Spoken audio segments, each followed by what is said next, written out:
Okay, here we are at Inner West Relay for Life at Canada Bay, 2010. And I'm standing here with Danny Brombal. He's a 14-year testicular cancer survivor, and his story is inspirational. And not only that, Danny's organised this whole event. So Danny, would you like to share a bit of your journey or how it all started? Well, it all started, I was about 27 years old, two young kids. One was about 3, the other one just turned 1, and I was diagnosed with testicular cancer.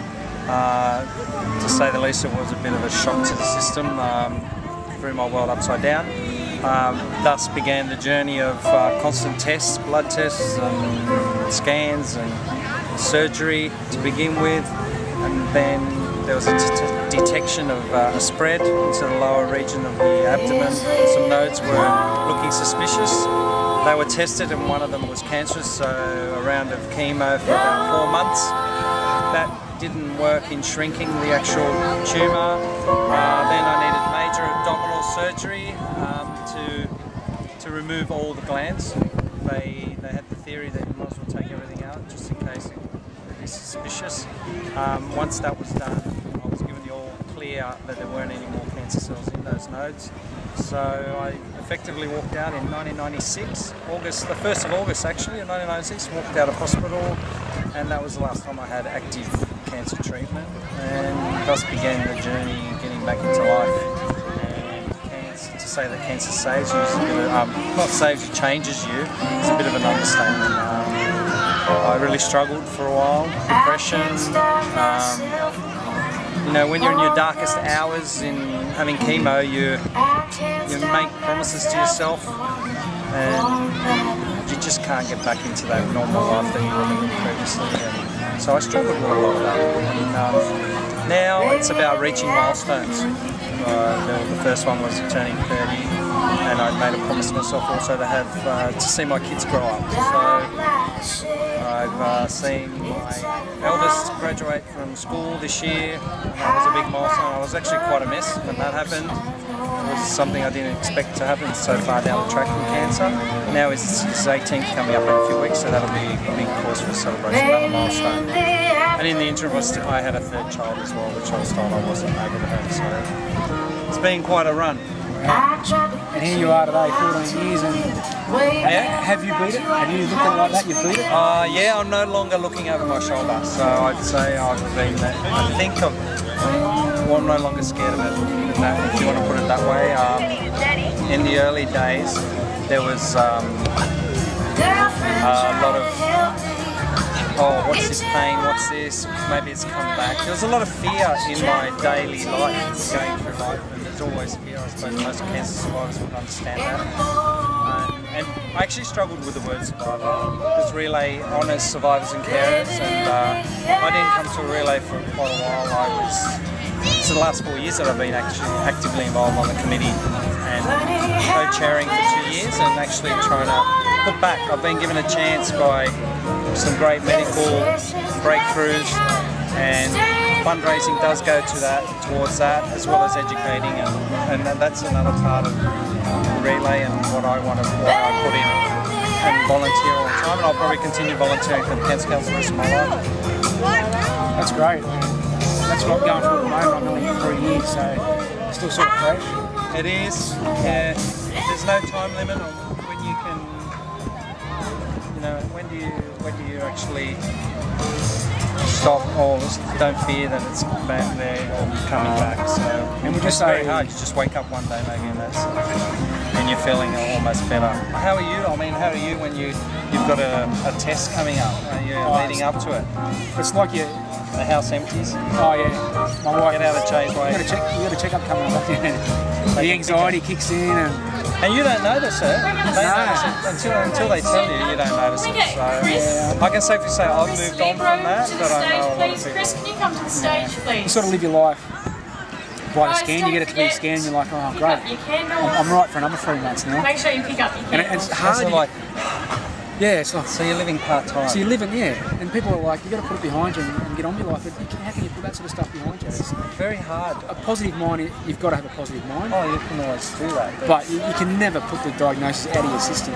To live like that, scan by scan, it's impossible. So we're members of a club. Yeah. Very rare when you're told you have cancer, and it's very hard to. You know, some people can deal with it reasonably well, but it does get you in here. And as long as they don't get you in the heart, that's the main thing. But it gets you in the head and mucks around with you a bit, and hopefully you come out the other side a better person. Yeah. Did you change your diet or anything like that? I tried diets, I tried raw veggies, I tried all sorts of things. I struggled more with the side effects of my treatment. I was very sick through the chemo.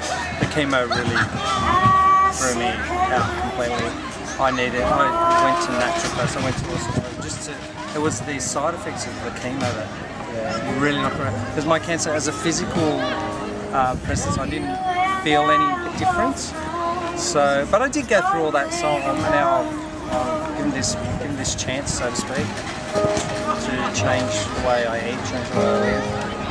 And you struggle in this world doing that too. You know? Everything in moderation, they say? Well, everything in moderation. I've never smoked. I mean, I'll have a glass or I'll have a beer every now and again, but you try and cut back on working. Like, I used to work very hard, 6-7 days a week sometimes, so I think time for balance. Was that before your diagnosis? Yeah, I was working long hours, and sometimes 7 days a week. So Yeah. We met at the Cancer we met at the Cancer Council training, advocacy training, which was that was a mind blower, because not only did I meet you, I met some amazing. You know, there was a couple of kids there that were in their late teens, and they not only were they dealing with cancer, but they were getting ready to fight for other people and advocate and change, make some changes. And that was another inspiring aspect of the whole thing. It goes back to being in that world, wasn't it? The same world. Yeah, I don't think we come back to the same world though. Yeah, no. Or we see it differently. Yeah, we see it differently, and I think, although it's a bad thing to get diagnosed, but it is a good thing because we see life differently now. I mean, it's precious, isn't it? Every day. And I think, yeah, like you're saying, between maybe two people that have had cancer, that doesn't sound so odd for you to say that I'm almost been blessed to have had that experience, and now I can do something, make a change, or change the way. And whereas someone who hasn't had cancer probably can't understand that we're saying, you know, we've almost been blessed by it. But I've met some of the most incredible people I would never have met had I not had cancer. And for that I'm grateful that I met those people like Dave. And his campaign, mate, and his campaign and all what he's doing is amazing. You're getting out there. Where's it taking you? It's taking you to Parliament, New South Wales Parliament. It's taking you to places, and you are. People know what you're about. You are. And it's great to see, and that inspires other people to get involved too. I think you just got to try and do it. Some people walk away after the diagnosis, and other people want to stay involved. So try and give back. Well, I had a period where I didn't want to. I tried to get back into the world that I'd vowed after, but I think giving back has changed my life. Yeah. Makes you feel. I think that we've been given this chance. It's like a calling, I thought, to come and give back. Because who knows, 20 years ago, someone bought a raffle ticket or sold a raffle ticket. That money went to research, and you know, and we're both standing here. We're at a fundraiser here that's going to raise over $100,000, and you know, in 20 years we don't even know the positive impact we're going to have in 10 years' time. It could be here, a neighbour, it could be someone overseas. You know, that research money could be saving many, many lives. So we're here, and we don't realise the impact we're having. And you know, that money you're talking about, when I was first diagnosed and I was scared, I was at home, the person that helped me the most was the Cancer Council hotline. Yeah. They saved me and they put me in touch with where I am now. 13, 11, 20. Yeah. I've got it etched in my head. How many other people out there have they saved? And yeah, they get $22,000 a year. So, and money goes to that, and they've got professionals answering the phone. Yeah. So your first point of call is with someone who knows what they're talking about. It all makes sense, doesn't it? Yeah. Oh, that's good. Thanks, Danny, for sharing that. No worries. Thank you. That's what it's all about. Keep up the fight, mate. Yeah. Survivors.